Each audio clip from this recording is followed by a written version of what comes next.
قدرمنو دوستانو ستړي مشئ د ډیجیټل چین پروګرام ته مو زه غوټۍ هرکلی کوم. د چینی شکر عصري کېدو د آبادۍ په بهیر کې د اقتصاد سمسورتیا او د ټولنې هر اړخیز پرمختګ یو د بل ملاتړ کوي او یو د بل سبب ګرځي.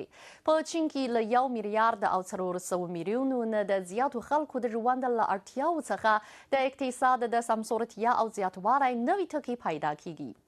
د 15 کلن په وړاندې د پایل په باب د چین د شينجيانګ د ویور کورواکي سیمې د حکومت مطبوعاتي دفتر په یوه خبري ناسته کې د شينجيانګ د خوتان سیمې اړوند مسؤل خبر ورکړی چې د یاد په وړاندې پرې کېدو په موده کې به په دغه سیمه کې له 70 سلنې نه زیاتې مالي پانګې د خلکو د ژوند د ښه والي لپاره ولګول شي او د بېلابېلو قومونو خلک به د پرمختګ له لاسته راوړنو څخه ښه خوند واخلي.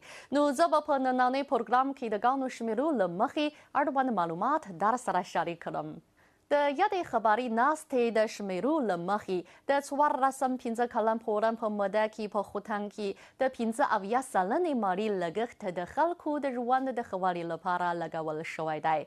په هماغه موده کې د دې سیمې اداري حکومت د ښوونې، طب، روزګار او ټولنیزو بیمو په شمول ځینو برخو کې څه باندې 180 میلیارډه یوانه پانګې اچولې دي چې په رڼا کې یې چارو په پرله پسې پرمختګ موندلی دی.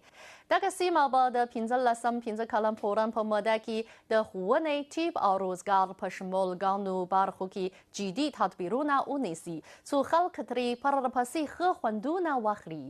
د ښوونیزې په برخه کې د خوتان سیمه به د اساسي ښوونیزو چارو د جوړښت د ورکولو، په ښارونو او ارکداریو کې د ښوونځیو د پیمانۍ د پراخولو او د اجباري ښوونې د کیفیت د لوړولو لپاره هڅې وکړي. دغه سیمه به په عمده توګه د شينجيانګ د خوتان پوهنځي او د شينجيانګ د صنعتي چارو پوهنځي د پرمختګ لپاره تدبیرونه ونیسي څو د لوړو زده کړو پیمانه یې پرله پسې پراخه شي. اوس په یادو دوو پوهنځیو کې د لایسنس دورې د محصلینو عمومي شمیر له 10,000 نه زیات دی او د اټکل له مخې تر 2030 کال پورې به یې شمیر له 50,000 تنو نه واوړي چې په دې رڼا کې به دغه دوه پوهنځي د شينجيانګ په جنوبي سیمه کې د مستعدو کسانو د روزنې مرکزونه وګرځي. د طب په برخه کې د خوتان سیمه به اساسي کچې ته د وړه طبي منابعو د وړاندې کولو او په کلیو کې د کلینیکونو د خدماتي توان د لوړولو لپاره هڅې وکړي.